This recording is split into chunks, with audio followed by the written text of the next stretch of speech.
Muy buenas tardes, queridos amigos. Esta es una emisión especial del almuerzo, ya no tan picante, dice mi amigo Alex Álvarez, que hoy nos acompaña. Bienvenido, mi querido Alejandro. Hola, Él hola. es un hombre de buenas costumbres, pero sobre todo de mucho rollo, y nos va a discutir con este equipo que ya ustedes conocen, pero que ahora vamos a empezar a renovar con el distinguido licenciado en Relaciones Exteriores, nuestro compañero Carlos Gómez Bermejo, y nuestro distinguido arqueólogo, antropólogo, sociólogo, el maestro distinguido en proceso penal, el señor Sigifredo Rodríguez Coria, mejor conocido como el Sigi.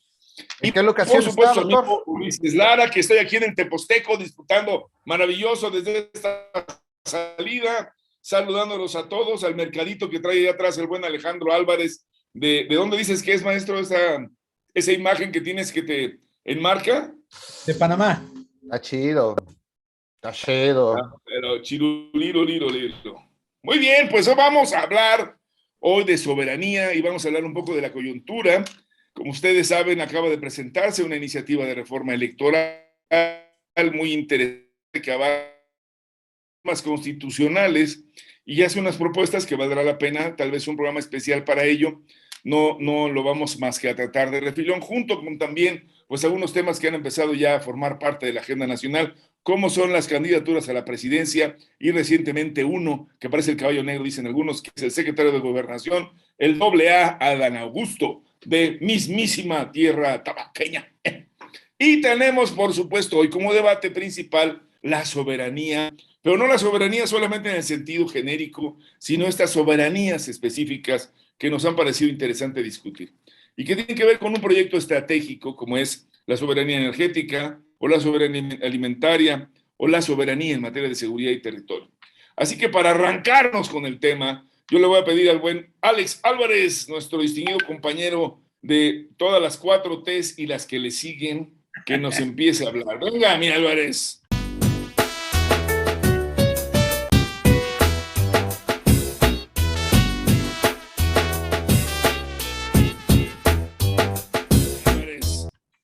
Buenas tardes, compañeras, compañeros. Sigui, Uli, Carlos, ¿cómo están? Bueno, Un placer pues tenerte acá, Alex. gracias. Espero hacerlo más seguido. A ver, la verdad es que a mí este término me emociona mucho, porque es una demanda muy vieja de nosotros, ¿no? Desde la izquierda, desde los años 50, 60, veníamos acuñando un tipo de soberanía, no solamente el concepto de soberanía clásico, ¿no? Inclusive plasmado en todos los documentos del gobierno federal desde hace bastantes décadas.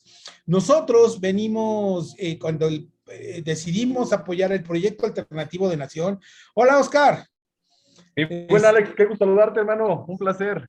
A ver, ¿a qué hora, cabrón? Fíjate que no me puede conectar desde esta computadora. ¿No ves que está en la pecera?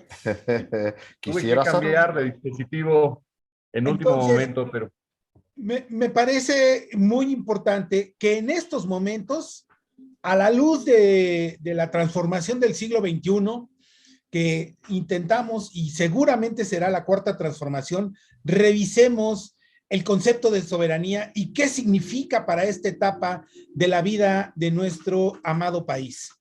En términos concretos, creo que Andrés Manuel López Obrador, el presidente de la República y dirigente del Movimiento de Regeneración Nacional, ha dado pasos consistentes y contundentes para darle concreción a estos términos que nosotros venimos acuñando desde hace décadas. La soberanía alimentaria, como ya lo mencionas, Uli, la soberanía energética, que hemos dado un paso sumamente importante ahora con la nacionalización del litio, y además con el debate frontal que se dio de estas dos posturas sobre la reforma eléctrica, sobre la reforma energética, pero ahí alrededor sobre este tema, esta parte de la soberanía, es muy importante decir que nos hace falta, o sea, el proyecto de Dos Bocas y de comprar la parte de la refinería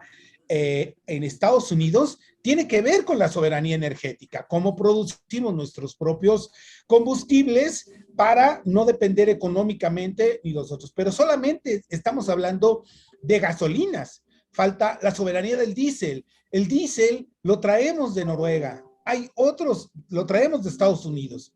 Y México depende mucho de este tipo de combustible para muchas áreas en la vida cotidiana de la producción, inclusive de la vida cotidiana de este país. Entonces, la soberanía energética tiene que ver con una serie de aspectos de recaudación de dinero, de que nosotros somos un país petrolero y que durante el periodo neoliberal queda claro que no hubo ni el intento de tener un país soberano. Entonces, me parece que ahora viene la demostración más fuerte de que la soberanía implica que nosotros tengamos recursos, tengamos combustibles baratos, digamos, en la parte energética, ¿no? Obviamente tiene que ver también con la producción de electricidad, que es un mundo muy complejo, ¿no? Que desmantelaron la Comisión Federal de Electricidad, que desmantelaron una serie de elementos que nosotros teníamos después de la nacionalización de la energía eléctrica. Evidentemente se dieron a la tarea de darle al traste a la producción y comercialización, que esa es la otra parte más importante, la comercialización de la electricidad. Hicieron la presa del Cajón, que costó miles de millones de dólares, ahí está, funciona, pero habrá que ver también si nosotros estamos en condiciones de hacer un usufructo de esa infraestructura para el beneficio del pueblo. Y el otro tema que me parece más importante, que yo creo que habrá que dedicarle tiempo suficiente, que es la soberanía alimentaria. Es decir, nosotros no podemos seguir consumiendo productos chatarra que a lo largo también de estos 40 años han venido invadiendo el mercado alimentario. Se han sustituido por cosas básicas que son pues los alimentos producidos en nuestro campo y vendidos en nuestros mercados.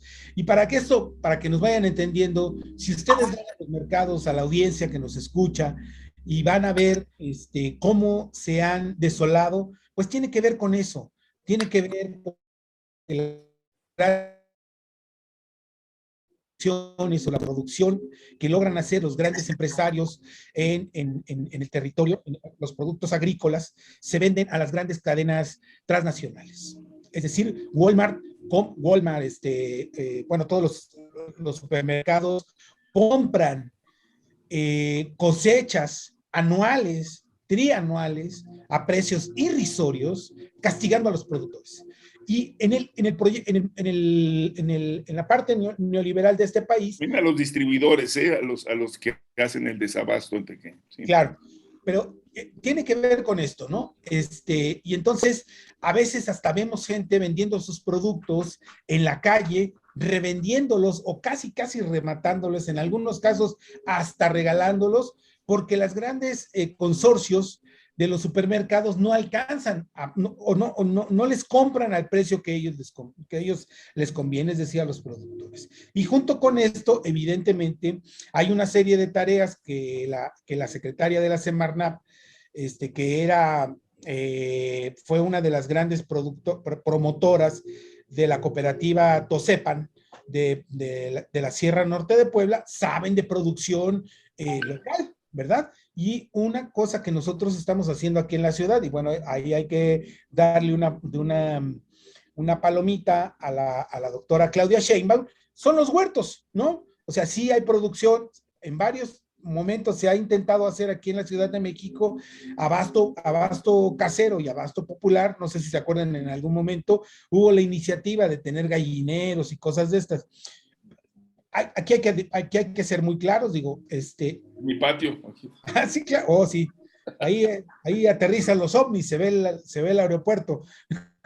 Las brujas. Entonces, creo que el concepto de soberanía da para mucho. En estos momentos, lo concreto es, Andrés Manuel ejerce su poder, además, no solamente Andrés Manuel, sino el Congreso de la Unión, aprueban leyes para que la soberanía sea una realidad y no sea un concepto abstracto que está puesto solamente en la Constitución. Y solamente para recalcar, la soberanía energética que tuvo que ver con los pasados acontecimientos en la Cámara de Diputados, la creación de la refinería de Dos Bocas y además la compra de la refinería en Texas. Me parece que estos son claros ejemplos de cómo el proyecto de transformación sí quiere apuntalar por la vía de los hechos el concepto de soberanía para el beneficio del pueblo.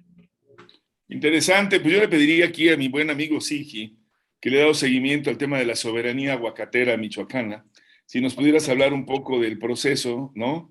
Y te moches con el aguacate. ¿No? Venga de ahí, mi querido Sigi. Lo que iba a decir es acerca del taco de aguacate, el famosísimo, la soberanía de un taco, de un guacamole, por ejemplo, ¿no? Pues mira, Ulises, gracias por el llamado a cámara. Efectivamente estaba revisando, en términos jurídicos, soberanía implica independencia, básicamente. Ese es el punto. Y traducido ya a la constitucionalidad, lo podemos llevar hacia la libre determinación. Es la libre determinación de los pueblos, como está planteado. Nuestro país, además, nuestra sociedad ha sido tradicionalmente garante de ella. Sin embargo, venimos de una era política, de una serie de sexenios, gobiernos, en los cuales me parece ha sido más fácil transigir a hacer colaborativos con entes externos, tanto nacionales como públicos y privados, que han ejercido presión, porque los gobiernos, bajo el fenómeno sociológico de la asimetría y la dependencia, los gobiernos nacionales de países, como se les ha llamado de diferentes maneras, en desarrollo, emergentes, o como se le quiera decir, pobres, han estado sujetos a esas presiones de compañías. Hoy estaba viendo, por ejemplo, en las noticias, está siendo muy sonado el tema pues hablando de la independencia, de la determinación sobre las aguas, el conflicto con Coca-Cola y el llamado a dejar de consumir, entre otras cosas, ¿no? Alex ya refería muy bien pues al tema de lo energético. Es un sello, es una marca, y yo diría, a reserva de que nuestro especialista al rato, nuestro internacionólogo, creo que decíamos en nuestro team back, en nuestra reunión previa, montada con Alex, justamente que es algo que está siendo de moda, ¿no? Pues está en boga en el mundo. Y esto tiene que ver, creo, mucho, pues, por la crisis de los diferentes elementos esenciales para la vida humana, como es la energía, como es el agua y otras cosas. Entonces, este asunto de la determinación se está reconociendo como, y la soberanía por ende, como estratégico para todos los pueblos, además de lo que ya se ha estudiado y se ha versado acerca de la asimetría y la dependencia. Doctor. Muchas gracias. Pues le pedimos a Carlos, como bien decía, se acaba de integrar, como también ya saludaron a Oscar, así que le vamos a dar la palabra hasta el final. Pero sí le pediría a Carlos, que llegó a tiempo, ¿verdad? Porque este es huevón, pero que sí llegó Carlos a tiempo, que nos hiciera sus comentarios. Claro, ya dejar de beber esa sabrosa cerveza que a todos nos está generando una necesidad de soberanía para tomar decisiones de verdad. No. Líquida, soberanía líquida. Venga, mi querido, la soberanía y la relación con el mundo, compañero. Gracias, maestro. Sigui, Oscar, Alejandro, bienvenido, que sea la primera de muchas. Vale, sí, se ha escrito mucho, uno de los libros más famosos que cuentan en este tema es La guerra por los recursos, de Michael Clear.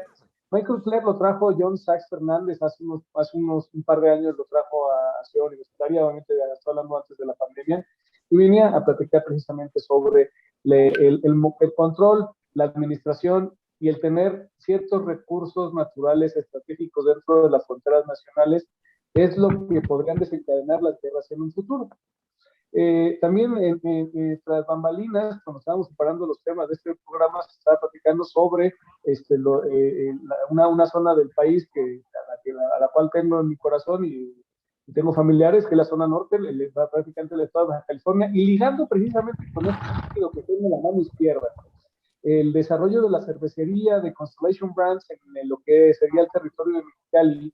Obviamente que para hacer, todo el mundo sabe que para hacer un litro de cerveza se ocupan cantidades importantes de agua y precisamente Mexicali se encuentra en un desierto cuya problemática para tener recursos hídricos es considerable. Entonces, al principio de esta administración hubo una polémica por la relocalización de la cervecera de Constellation Brands en otro lado. Entiendo que se va a ir a Veracruz, entiendo que ya el gobierno de Cuitláhuac ya consiguió que se fuera a Veracruz, la cervecería, y ahí es lo que el conflicto no vaya a ser un conflicto el uso del agua para la cerveza que salga de esas empresas.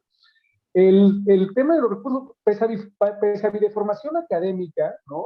Como internacionalista, en donde se supone que estudiamos las relaciones entre los países, estos términos de la desigualdad, en los términos del intercambio que hay y las decisiones que se hacen entre norte, sur, este, oeste, sistemas económicos, etcétera, parece que estamos, para los nostálgicos de la Guerra Fría, nos estamos empapando una vez más con estas dicotomías, estos conflictos que están surgiendo últimamente, ¿no? Se plantea, es medio chauvinista esto, ¿no? Y se planteaba esto de las naciones, de cierta manera, ¿no? Aunque entiendo el por qué las fronteras nacionales y la soberanía sí es tener control, administración y el uso exclusivo de los recursos que se encuentran dentro de tus fronteras nacionales en aras de un desarrollo, de un proyecto de nación equitativo, que nosotros le hemos dado el estado de bienestar, y los que hemos platicado aquí en anteriores ediciones coincidimos en que los recursos dentro de las fronteras nacionales deberían de apuntalar un proyecto de nación equitativo, humanista, etcétera, etcétera, ¿no? Y entonces también apuntalar nuestras decisiones, fortalecer nuestra posición en los términos de intercambio con el resto del mundo, ¿no? David Ricardo planteaba de que te tienes que dedicar a hacerlo, dedícate a lo que eres bueno, prodúcelo con mejor calidad, con mejor garantía, y eso ligaría los términos de intercambio y podrás intercambiar esas mercancías por otras en donde no eres tan bueno produciéndolo, ¿no? Lo que David Ricardo planteaba, la especialización de los productos, ¿no? Y entonces los términos de intercambio es en donde, desgraciadamente, no estamos siendo tan favorecidos, porque al final de cuentas, pues bueno, muchos podemos vivir sin un chip, muchos podemos vivir sin semiconductores, pero a ver, los quiero ver que sobrevivamos sin agua, los quiero ver que sobrevivamos sin alimentos, ¿no? Es por eso también que el programa que Lula puso en su periodo, cuando gobernó Brasil, el Fome Cero, ¿no? Ser un país autosuficiente en cuanto a la alimentación de su población, y también en cuanto al control de las medicinas, nacionalizando ciertos medicamentos, en el caso concreto de los antirretrovirales, para la alta población en Brasil que padece la enfermedad del SIDA, ¿no? del virus de inmunodeficiencia humana, nacionalizó ciertas y liberalizó los patentes de los antirretrovirales para producirlos en Brasil, para atender precisamente a su población. Entonces, aquí Lula, en este aspecto que estamos hablando de soberanía, cubrió el aspecto alimenticio con el programa Fome Cero y cubrió el aspecto de una enfermedad global, una pandemia que golpea fuertemente a Brasil con el tema de salud. Entonces, tienes comida y tienes salud, vamos, lo demás lo puedes seguir armando con base en esos dos pilares que, desde mi punto de vista, son fundamentales. Muchas gracias, Carlos. Y pues ahí están los desafíos. ¿Cómo la ves, mi querido Oscar? Soberanía, ¿en dónde más? ¿Para qué más? ¿Qué fortalecerá el proyecto de la transformación de México con la soberanía? Oye, pues nada, están antojando, ¿eh? Una cerveza yo por ahí, después del comentario con el taco placero, ¿verdad? Ya se abrió el apetito también. Bebida y botana. El programa, mi querido Alex, ¿eh? Qué gusto. Pues mira, el tema de la soberanía, mi querido doctor Ulises Lara López, es un tema intrínseco al Estado mexicano. Y bien lo reza justamente el artículo 39 constitucional, que dice: la soberanía nacional reside esencial y originalmente en el pueblo. Todo poder público dimana justamente del pueblo y se instituye para beneficio de este. Ahí nos da bastante claridad de justamente la soberanía, que es esta facultad, esta atribución que tiene todo el pueblo de México. Hablamos justamente del pueblo y lo equilibramos con los habitantes. Pero recordemos que de estos habitantes o de estos pobladores en el espacio de la República Mexicana únicamente poseen derechos políticos los mayores de 18 años. Este derecho justamente que está instituido en el artículo 35 constitucional y que dice que todos nosotros tenemos derecho a votar, a ser votados, a formar parte de las instituciones públicas, políticas, a formar parte de las Fuerzas Armadas, y establece justamente una serie de obligaciones que tenemos justamente como ciudadanos. Y entre ellas es también la facultad o la posibilidad de poder iniciar leyes, ¿no? Desde la trinchera ciudadana. Y la Constitución justamente señala esta posibilidad en el mismo artículo 35, y hay una derivación en todas las constituciones de los 32 estados de la República Mexicana para que también, en donde ya se especifica de manera muy clara de qué manera pueden surtir efectos estas iniciativas de ley ciudadanas, que tendrán que estar apuntaladas por un porcentaje más o menos entre 4 y el 2%, el 0.4 y el 2% del padrón electoral de cada uno de estos estados. Es aquí donde justamente vemos que esta soberanía, este eje rector del Estado, dimana del pueblo, pero debemos de concentrarnos en ejes estratégicos del Estado mexicano. Y estos ejes estratégicos del Estado mexicano, que como bien saben, se delinean en el Plan Nacional de Desarrollo. Este plan, que en el caso del gobierno actual es un eje programático del 2019 al 2024 y está fundamentado también en el artículo 26 constitucional. Dentro de estos ejes rectores soberanos del Estado mexicano, me parece importante señalar, por ejemplo, el punto en donde dice separar el poder político del económico. Se está logrando justamente avances muy sustantivos, muy importantes, porque estábamos acostumbrados en el pasado reciente a todo manejarlo con una fórmula de economías. Y si no era económico, no podía trasladarse al aspecto político. Y si no era económico, no había posibilidad de ir a ningún otro sector, no había posibilidad de participar. Y aquí se deriva justamente el factor de autosuficiencia, de independencia, de autosustentabilidad, de autosostenibilidad para el Estado mexicano.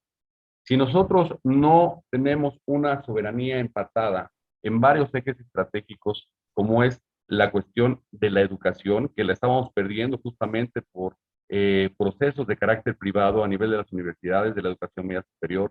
Ahora el Estado mexicano está retomando justamente esta función medular y este papel medular. El rescate del sector energético me parece sumamente importante, porque eso también nos genera una dinámica de autonomía a nivel nacional. Y justamente lo que comentaba Alex, los combustibles, las gasolinas, el diésel, pero no solamente eso, sino también vámonos al gas natural. ¿Cuánto tiempo hemos estado peleando por un precio México justamente del gas natural? Este precio está con los vaivenes de carácter internacional y justamente lo fijan en otros países, ¿no? De acuerdo al consumo y otras condiciones que se dan en otros países, otras condiciones y necesidades energéticas. ¿Por qué México tendría que estar justamente a la saga de esta situación y no establecer un precio México si somos productores justamente de este commodity, de este energético? Hay otros aspectos que me parecen también importantes, que es la salud para toda la población. Un sector sumamente importante que también se había privatizado enormemente y se había prácticamente desmantelado el sector salud en México. Estaba ya en condiciones paupérrimas, hospitales que faltaban de equipo, medicamento que no llegaba, falta de médicos, doctores para la atención a los derechohabientes. Ahora esto ya está cambiando radicalmente. Recordemos cuando llegó este gobierno a nivel federal, se encontró con un descalabro multimillonario en este sector de la salud.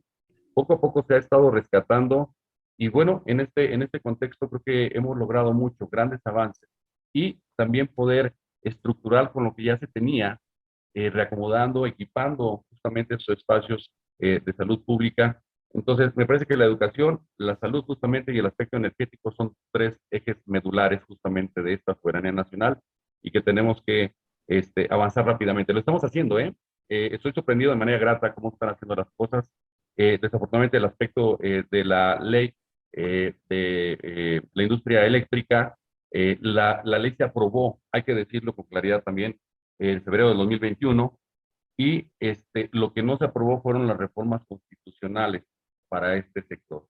Entonces, creo que tenemos un gran éxito en este proceso en recuperar justamente la industria eléctrica para el país y para el beneficio de todos los mexicanos como consumidores principalmente.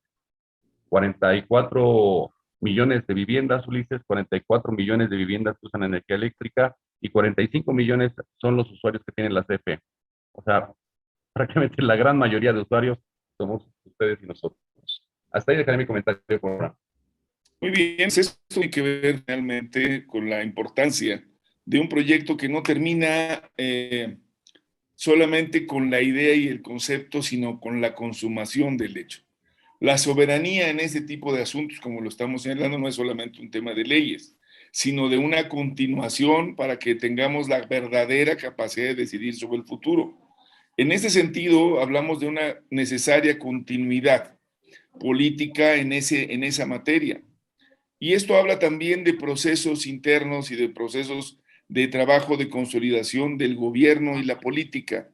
En ese marco podríamos decir que se inscribe la soberanía democrática al iniciar un cambio electoral en nuestro modelo, en donde, entre otras cosas, están planteándose reformas sustantivas, como sería el caso de una modificación de cómo está integrado el Congreso, tanto la Cámara de Diputados como senadores, cómo estará el proceso de partidos, los institutos, los tribunales. ¿Qué opinión les merece? ¿Forma parte del tema de la soberanía, mi querido Alex? Tu micrófono, hermano. A ver, yo creo que parte de cómo vamos a llevar en este periodo la soberanía a cabalidad que dice Oscar, queda plasmado en el artículo 39, habrá que extenderla en sí en todo el artículo, ¿no? Porque también al final del artículo, como cierra, es que el pueblo puede decidir cualquier forma de gobierno. Y entramos en un terreno muy importante de definiciones de proyecto. Es decir, el concepto de la democracia también ahora está a debate. Nos vendieron una serie de cosas, una serie de ideas, desde la ideología se terminó hasta el gran debate derecha-izquierda, y ahorita estamos entrando a un nuevo modelo de participación ciudadana.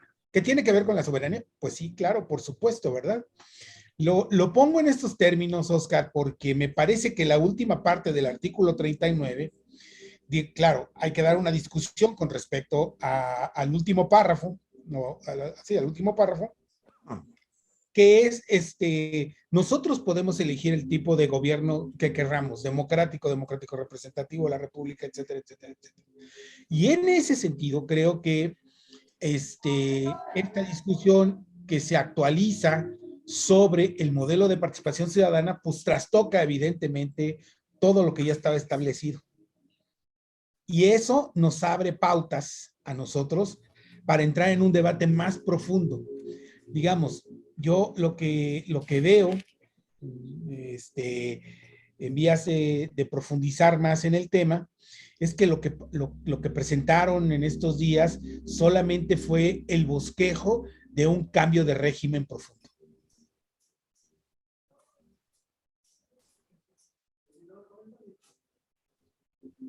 Tu micrófono. Me pareció interesante un comentario que hiciste previo, Carlos, y quisiera que lo refirieras, en el sentido de, deja de beber, no, en el sentido de... Ya iba el no, Nada más antoja, no se puede así con ustedes. Mi cuerpo, mi decisión.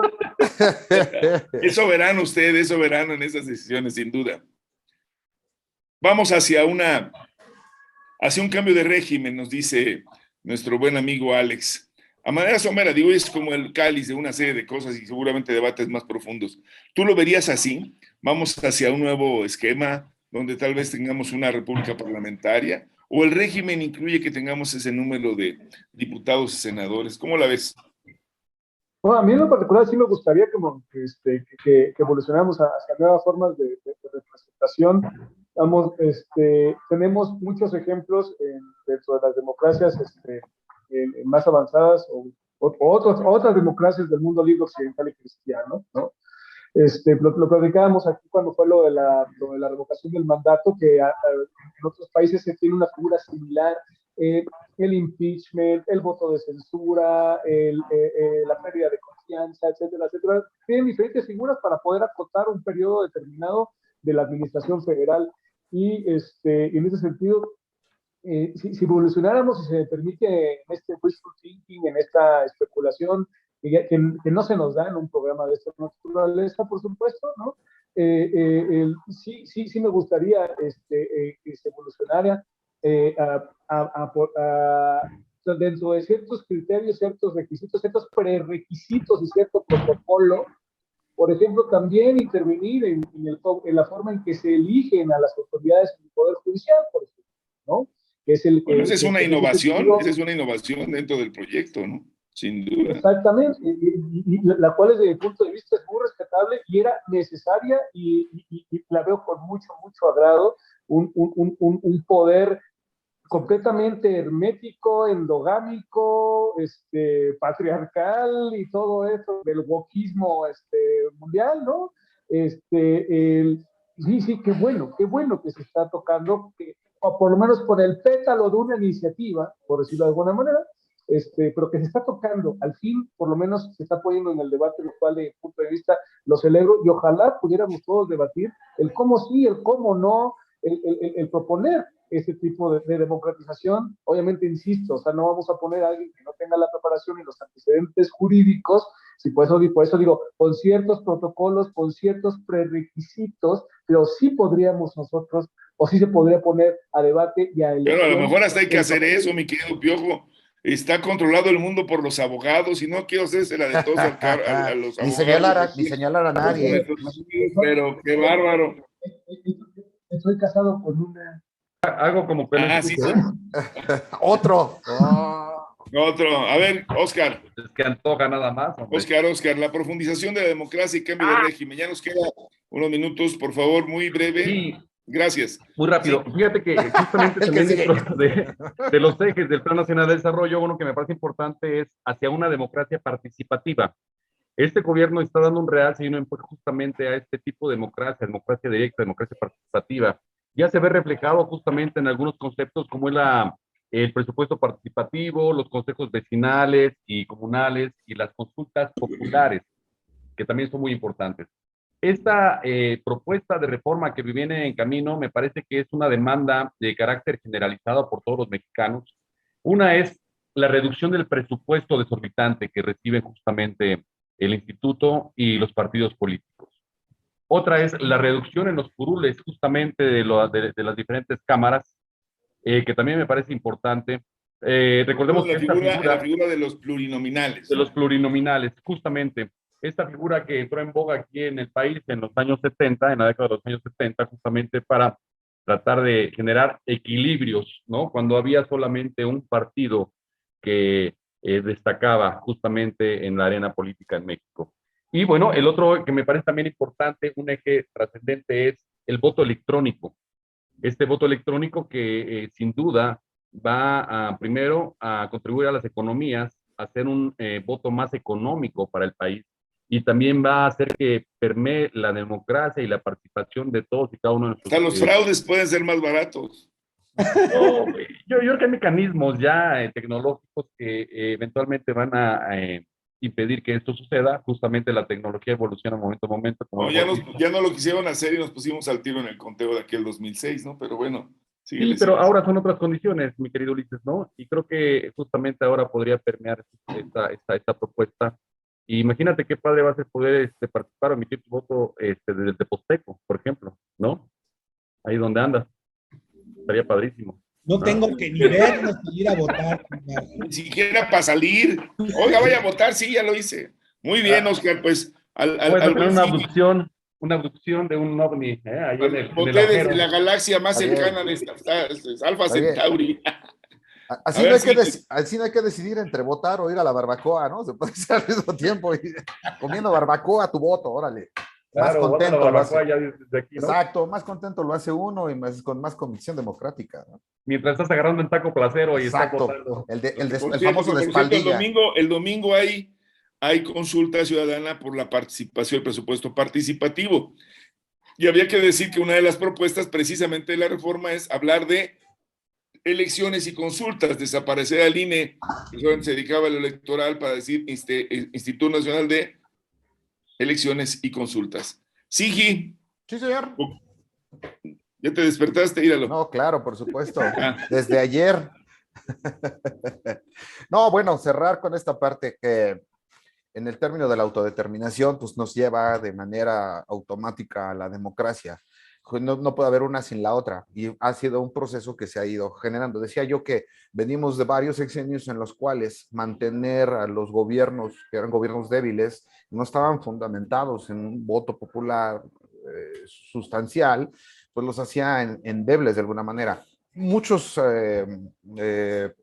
intelectuales le sacaron la vuelta a señalar esta parte, esta debilidad de estos gobiernos y bueno, en términos generales, eran colaboracionistas de estas instancias de extranjia.